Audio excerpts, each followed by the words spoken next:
Olá, queridos alunos, reiniciando nossas aulas. Hoje falaremos sobre prova da reencarnação, tomo 1, módulo 6, roteiro 2. A gente pode provar que existe reencarnação? Eu iria perguntar exatamente isso. Como provar a existência da reencarnação? Como ter elemento inquestionável da reencarnação? Será que é possível ou é um artigo de fé? Quando Jesus pronunciou a divina palavra amor, os povos sobressaltaram-se e os mártires, ébrios de esperança, desceram ao circo. O Espiritismo, a seu turno, vem pronunciar uma segunda palavra do alfabeto divino. Estais atento, pois que essas palavras erguem a lápide do túmulo vazio e a reencarnação, triunfando da morte, revela às criaturas deslumbradas o seu patrimônio intelectual. Já não é o suplício que ela conduz o homem, conduzo à conquista do seu ser elevado e transfigurado. Essa é uma passagem que Lázaro nos fala, o espírito já de Lázaro, nos fala em 1862, numa apresentação de umas reuniões que Kardec presidia, onde ele vai nos mostrar que a reencarnação nos dá esta segurança de não temermos a morte. Aliás, como nós brincamos, o bom espírita é aquele que é convicto, que escreve em sua lápide, volto já, porque sabemos que voltaremos. Então, evidências da reencarnação. Então, nós temos evidência histórica, evidências bíblicas, evidências científicas e evidências filosóficas. Vamos ver cada uma delas? Nas evidências históricas, a favor da reencarnação, nos colocam diante de uma realidade insofismável. Não foi a doutrina espírita que inventou a teoria da reencarnação. Não mesmo? Não. A ideia da reencarnação, como outras designações, paligênese, transmigração da alma, é muito remota, mas muito remota. Vamos encontrar nas civilizações mais antigas do globo. Na Índia, no Egito, na Pérsia, as ideias reencarnacionistas têm prevalecido desde os primórdios da civilização.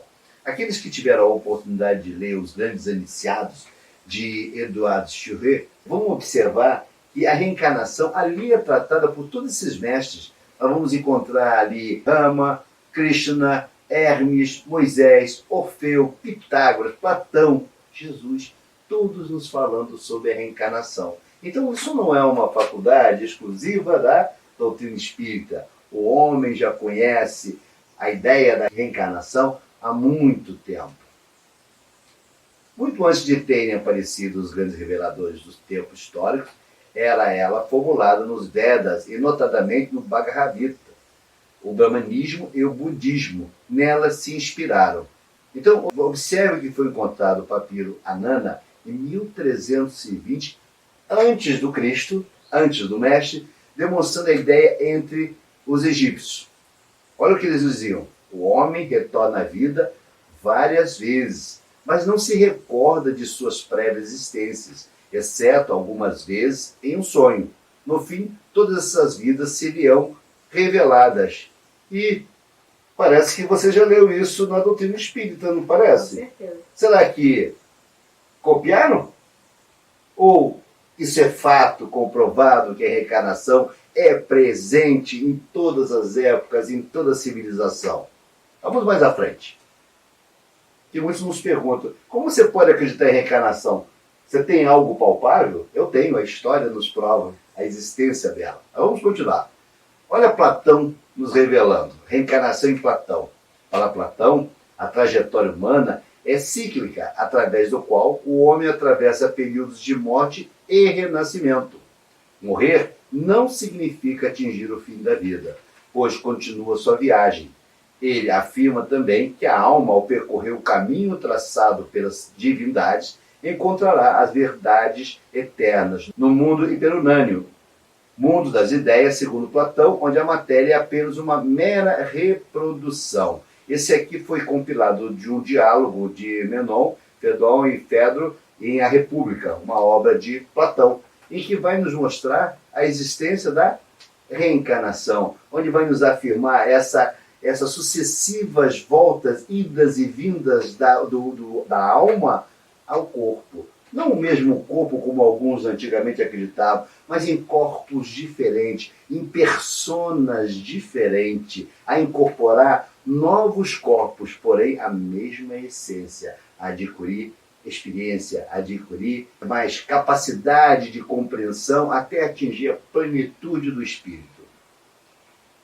O próprio Evangelho segundo o Espiritismo, na sua introdução, faz um resumo da doutrina de Sócrates e Platão.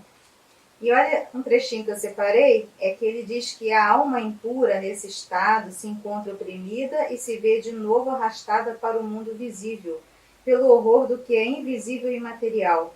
Erra, então, diz-se, em torno dos monumentos e dos túmulos, junto aos quais já se tem visto tenebrosos fantasmas, quais devem ser as imagens das almas que deixaram o corpo sem estarem ainda inteiramente puras, que ainda conservam alguma coisa da forma material, o que faz que a vista humana possa percebê-las.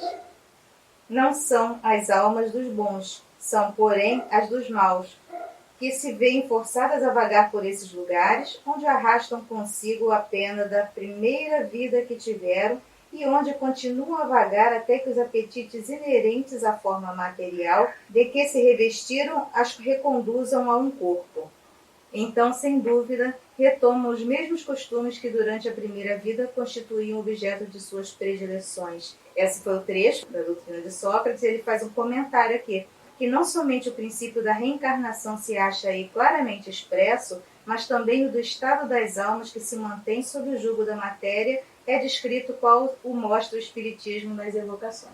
Vocês observam que muito antes do Cristo, de Jesus Cristo, do Mestre Jesus Cristo, a Grécia já nos dava sinais muito claros dessa existência reencarnatória.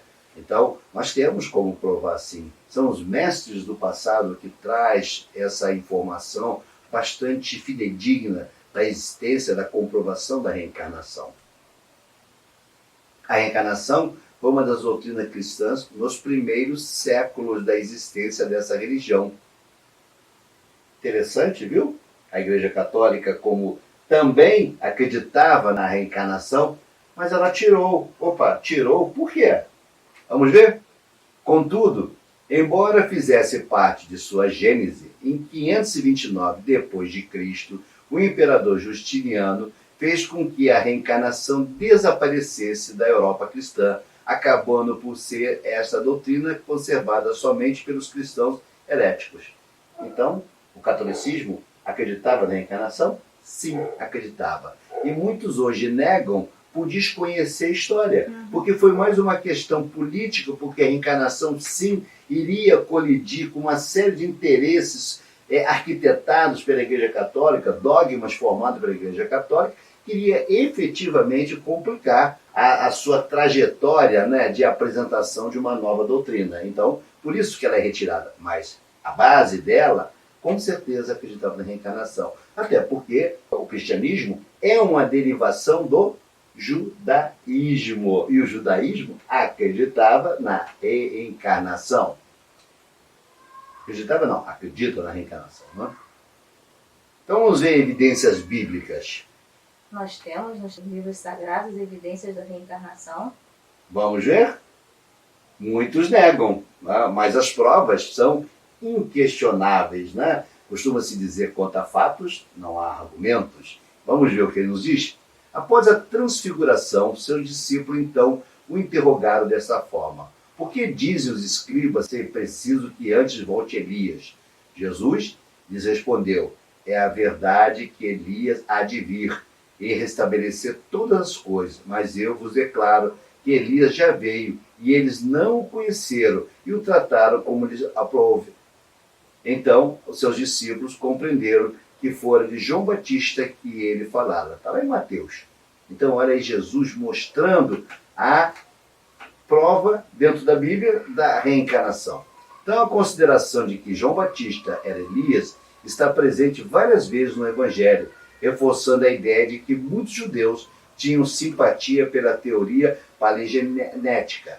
Se fosse errôneo esse pensamento, certamente Jesus o teria combatido como fez em relação a vários outros.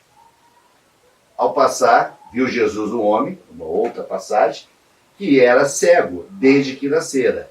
E seus discípulos lhe fizeram esta pergunta: Mestre, foi pecado desse homem ou dos que o puseram no mundo, que deu causa a que ele nascesse cego? Jesus lhe respondeu: não é por pecado dele, nem dos que o puseram no mundo, mas para que nele se patenteiem as obras do poder de Deus.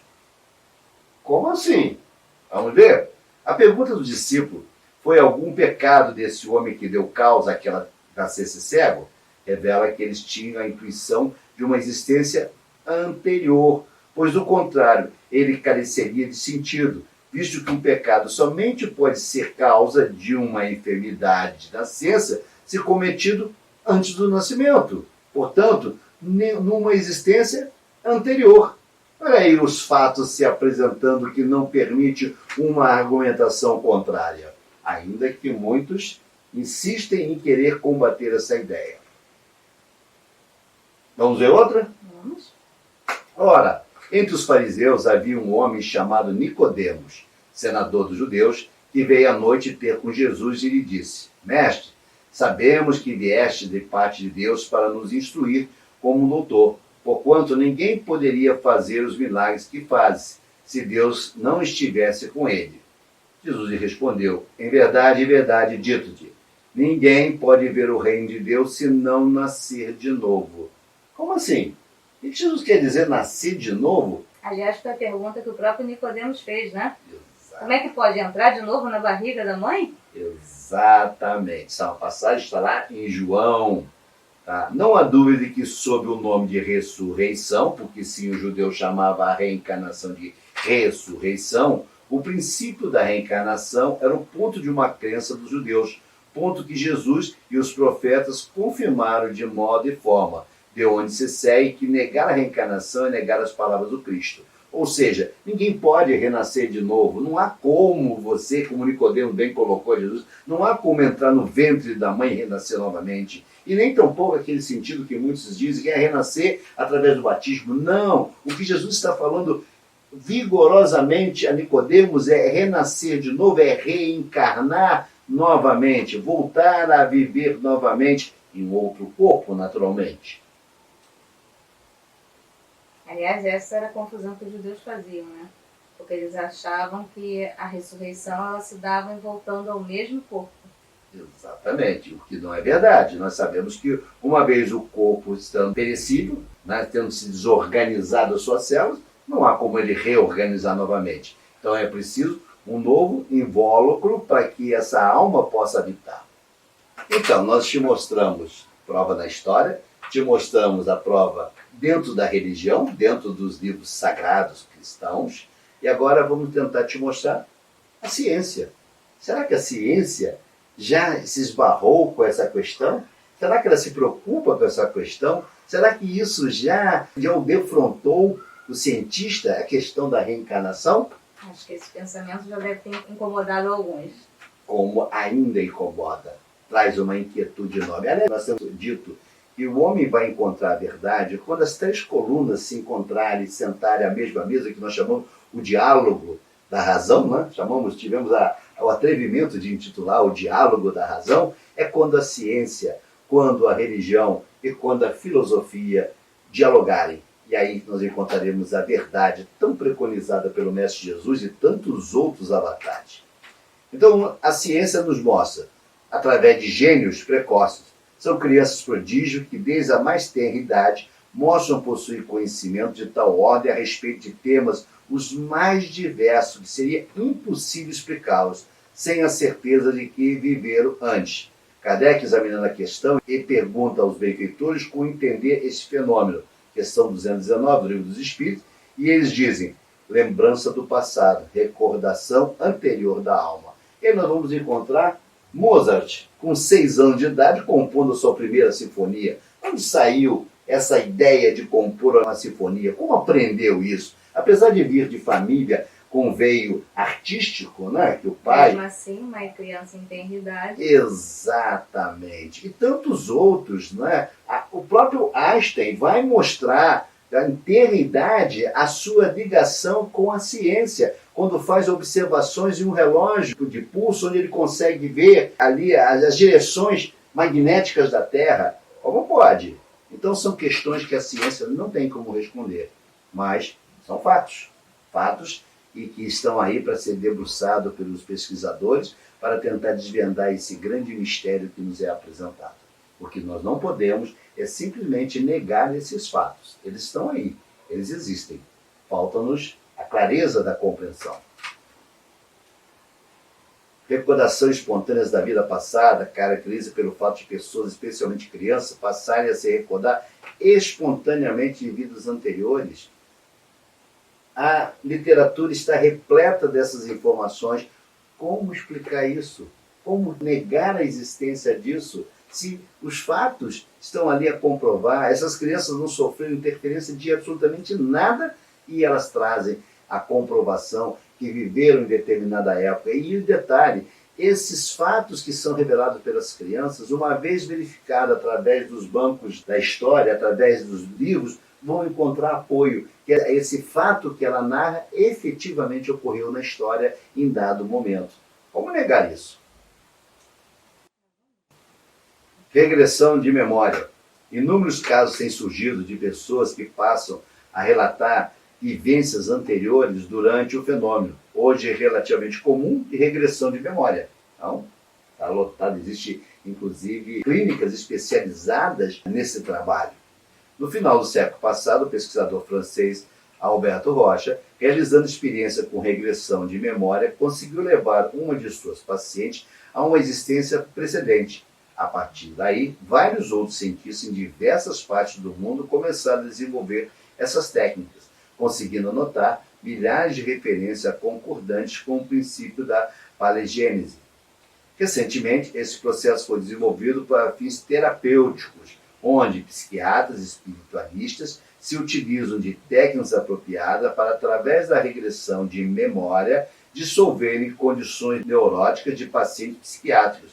Esse processo, ainda no campo experimental, portanto não aceito pela ciência oficial, recebeu o nome de TVP, Terapia de Vidas Passadas. E isso está acontecendo com uma velocidade muito grande, porque tem se encontrado uma série de anomalias psíquicas do ser em suas vidas passadas. E ali, não no sentido investigativo, de curiosidade, mas no sentido terapêutico de cura daqueles desvios que aquele espírito, aquele ser vem a sofrer, vem a apresentar em sua vida presente. Então os médicos estão conseguindo adentrar nesse campo e resgatar esses pacientes, esses indivíduos extremamente debilitados e que conseguem, através dessa terapia, as suas curas. Note-se que não é uma vã curiosidade. É um tratamento terapêutico quando esses traumas, quando esses entraves trazem realmente um obstáculo à evolução daquele ser. E aí sim, a espiritualidade permite, em casos raros, que seja essa recordação feita para fins terapêuticos, para realmente ajudar aquele indivíduo a continuar no seu trabalho evolutivo. Mas não é curiosidade. Existem clínicas muito sérias fazendo esse trabalho. Ou seja, permite levantar uma pontinha do véu, né? Para que você possa mergulhar nesse universo. Como é falado na Gênesis, né? O livro A Gênesis fala isso, que às vezes é permitido levantar uma pontinha do véu, casos raros. Na filosofia, será que vamos encontrar prova da reencarnação? Já falamos muitas aqui, né? Falamos de Platão e falamos de Sócrates, né? Por que não vamos encontrar na filosofia? Só nele que na filosofia vamos encontrar. A reencarnação se baseia no princípio da misericórdia e da justiça de Deus.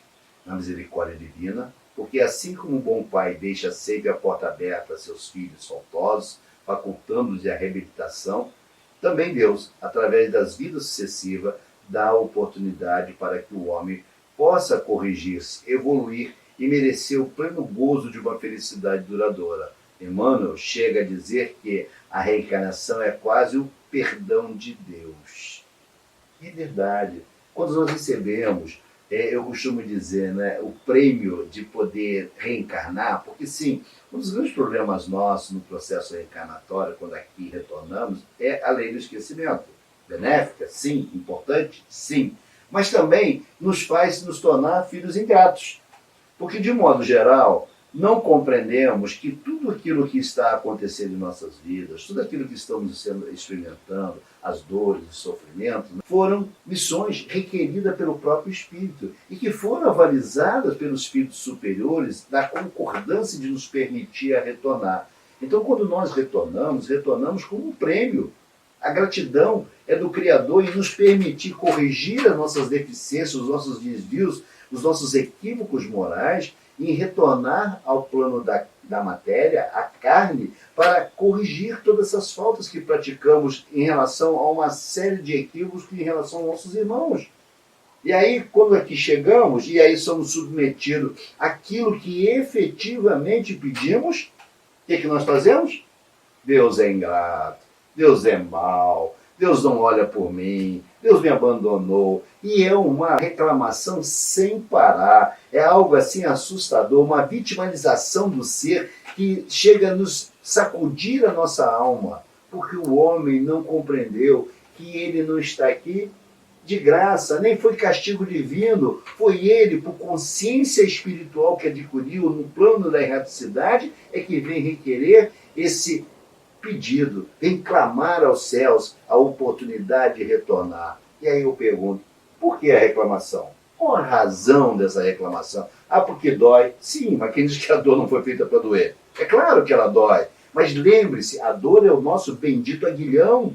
É ele que vai nos impulsionar, é ele que vai nos corrigir, é ele que vai fazer nos avançar pela senda do progresso. Então, a reencarnação tem esse propósito, ela é quase sim, Emmanuel, com muita propriedade, nos adverte, é quase que com o perdão de Deus, quando nos dá a oportunidade de voltar para o educandário e corrigir as matérias que não tivemos êxito, né? Que nós não tivemos a aprovação plena. E aí, naquela matéria, tivemos a oportunidade de resgatar essas faltas e adquirir novas experiências.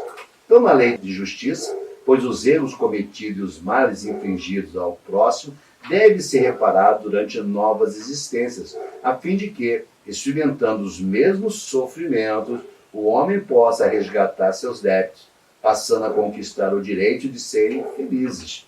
Além disso, é justo fornecer ao aprendiz o direito de continuar o seu processo de aprendizado rumo à perfeição. A reencarnação, desta forma, longe de ferir qualquer código divino, é a mais pura expressão da soberana justiça e bondade divina. E com a reencarnação, Deus ressurge aos nossos olhos, infinito em suas perfeições. Então, de um modo geral, nós precisamos perceber que o processo reencarnatório é um remitivo para a nossa alma, é a cura da nossa alma, é quando nós efetivamente, após nos arrependemos de nossas faltas, né, de nós nos compadecer pelos males que praticamos, vamos requerer ao Criador essa nova oportunidade de resgatar nossas faltas, pedindo para voltar e, é claro, suportando o nível de sofrimento do mesmo que eu impingi ao meu irmão, até como um aprendizado, porque sim, nós só aprendemos, infelizmente, pela dor. E com a dor é que efetivamente nós vamos amadurecer, nós vamos nos despojar de todos aqueles erros, de todos aqueles equívocos, né? E vamos compreender o quanto fizemos sofrer os nossos irmãos. E aí nós vamos efetivamente corrigir e nos tornar seres para os quais fomos criados. Seres simples e ignorantes, nos tornando seres perfeitos, com o único objetivo de nos tornarmos co-criadores. E o nosso querido amigo André Luiz nos deixa a seguinte mensagem: a vida não cessa, a vida é fonte eterna, é a morte, é o jogo escuro das ilusões. O grande rio tem um trajeto antes do mar imenso. Copiando-lhe a expressão, a alma percorre igualmente caminhos variados e etapas diversas. Também recebe afluentes de conhecimentos, aqui e ali, avoluma-se em expressão e purifica-se em qualidade antes de reencontrar o oceano divino da sabedoria. Ou seja, o que André Luiz está nos dizendo, de uma forma muito poética, né? muito terna, é dizer que a necessidade da reencarnação é para adquirir também experiência, fazer com que trafeguemos nesse rio caudaloso e cheio de curvas, né? Adquirindo diversas experiências até desaguar nas mãos do Criador, até nos tornarmos partícipes da criação, até nos tornarmos seres perfeitos. Mas até lá, temos um longo caminho a ser percorrido. Ninguém percorre esse rio de estalo, ninguém percorre esse rio num piscar de olhos. É preciso passar pelas dificuldades desse rio. Vamos encontrar corredeiras, vamos encontrar rochas, vamos encontrar lugares onde o rio vai se estreitar, vamos encontrar lugares onde esse rio vai mergulhar nas profundezas e ressurgir mais à frente. Assim é a vida da alma que está buscando esse aperfeiçoamento. Mas tudo isso faz parte do processo evolutivo. Eis o grande prêmio que o Criador lega aos seus criados, né? A oportunidade de se desenvolverem, a oportunidade de corrigirem as suas lamentáveis escolhas no plano, na matéria, ter a oportunidade de corrigir. É para isso que serve a reencarnação. Assim, encerramos mais essa aula, esperando que cada um de vocês compreenda o grande processo da reencarnação, não como um trauma, não como uma violência, não como um castigo, mas como um grande prêmio. O grande Pai que amorosamente nos acolhe e vai nos dar com muita frequência essa possibilidade de voltar ao educandário para corrigir aquelas faltas, aqueles equívocos que ainda temos carregado, ainda estamos impregnados. E é claro que, junto dessas correções, também advirão experiências que vão fazer com que os nossos espíritos se purifiquem e se tornem mais luminosos. Que possamos nos tornar cada vez mais luminosos e possamos aproveitar este momento ímpar de nossa reencarnação. Que façamos dela momentos de ter valido a pena ter retornado, porque sim, o retorno não é tão fácil. O tempo, na realidade, é longo, essa espera até ganhar essa maturidade. Então que façamos valer esse momento da reencarnação, nos tornando seres justos, amorosos e caridosos. Graças a Deus.